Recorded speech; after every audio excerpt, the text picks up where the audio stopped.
Good day, good day. This is Patrick, the gravel guru with Fossil Fanatics. I'm going to make a little video today for Spina Bifida of Jacksonville's Camp Corona campers.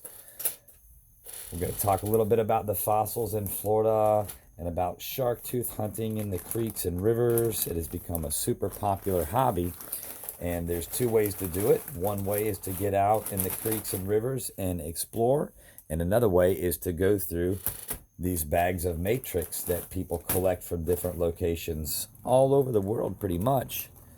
These happen to come from Florida specifically and will contain fossils and shark's teeth and things that are only found here in Florida. So we'll take our bag and I'll show you just a quick few tools we're going to want. We're going to want a small paper plate, maybe a scoop, maybe a magnifying glass. Paper plates are your main thing, and magnifying glass will make it easy for the smaller teeth. What we'll do is we'll dump it out onto a tray, and we'll start working it from one side to the other, which will allow us to be able to kind of slide the material around to pinpoint some of the different shark's teeth and things that we may find. And I already see things right off the bat.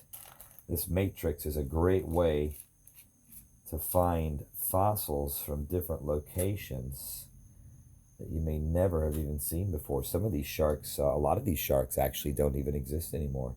I've already picked up a couple here right off the bat. If you can see those, get a little bit more light up here.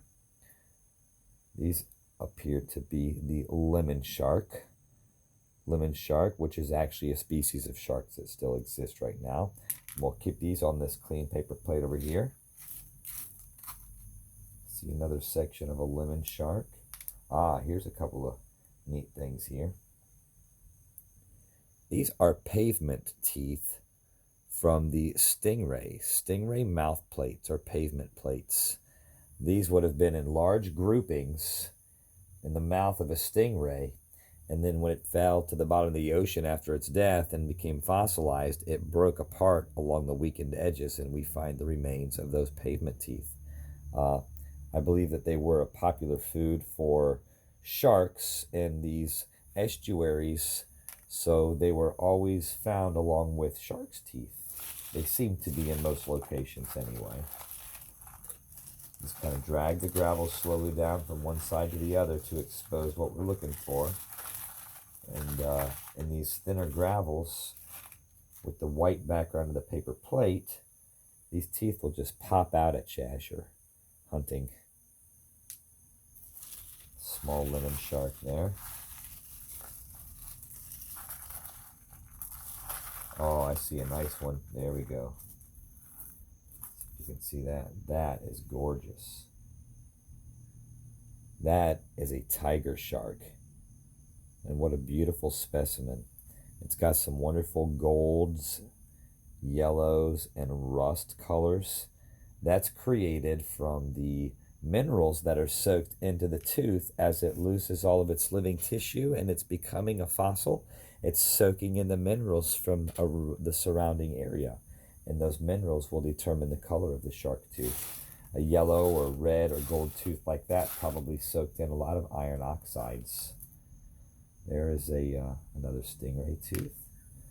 So I'm not going to go through and pick out every tooth from this gravel. I want some of these things that you'll find to be a surprise. But that's basically the way in which you'll do this. And then once you've been through a bit of the gravel, you just kind of slide that over to the side to make more room for what you got left there. Slide it back. Whoops. Slided it off my plate. Oh, see, another tooth just exposed itself right there for us. Beautiful little lemon shark, brown and silver and blue. So that's how much fun it can be finding shark's teeth right at home from the gravel matrix bags. I'm Patrick with Fossil Fanatics, and I want to thank the kids from Camp Corona campers for watching, and hope that you all have fun going through your gravel bags and get lots of these really, really cool shark teeth and Florida fossils.